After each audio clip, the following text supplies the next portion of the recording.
Karikizo umurinzi wa koko nyuma muri manje kuza rero kureba ko nta kintu cyamuhungabanya yitabira ubutumire bwa funka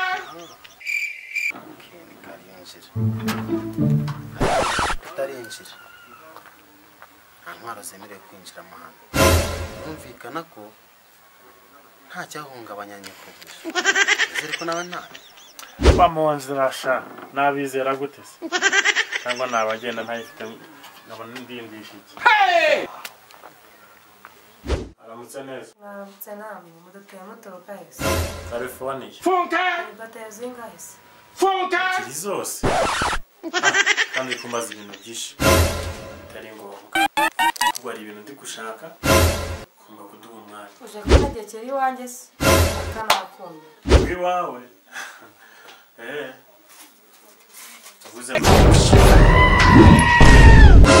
ugize ngo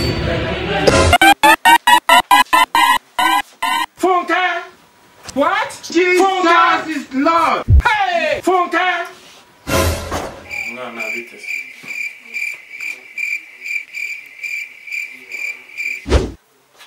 kirangwa kabombo hey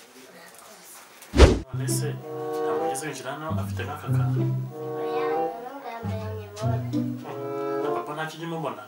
oya nta n'undi muntu ugeze winjira hano agifite ukumbaza byinshi cyane ayo ngayo yaramaze hey funka funka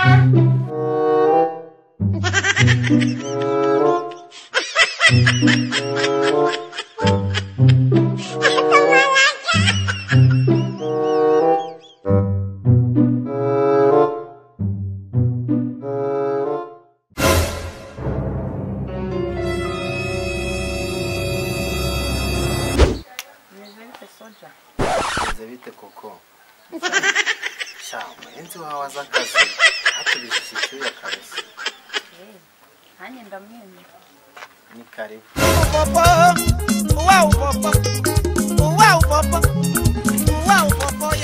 sasa rero mbaye ngushimiye kubwo kwitabira ubutumire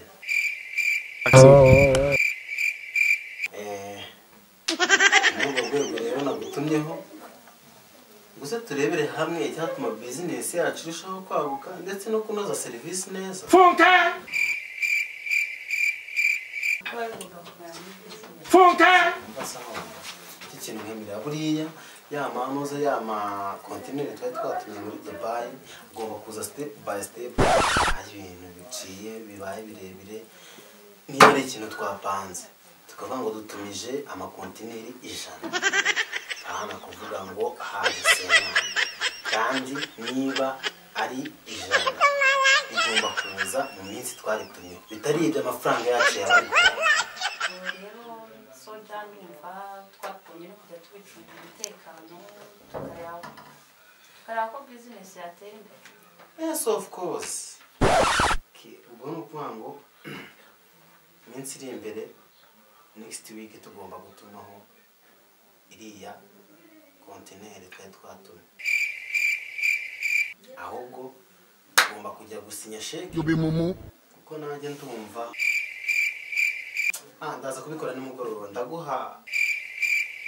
yuguhamagare ndakubwira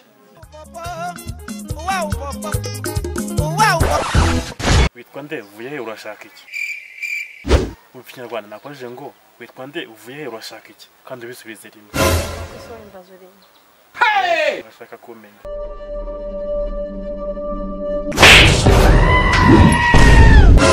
ugize ngo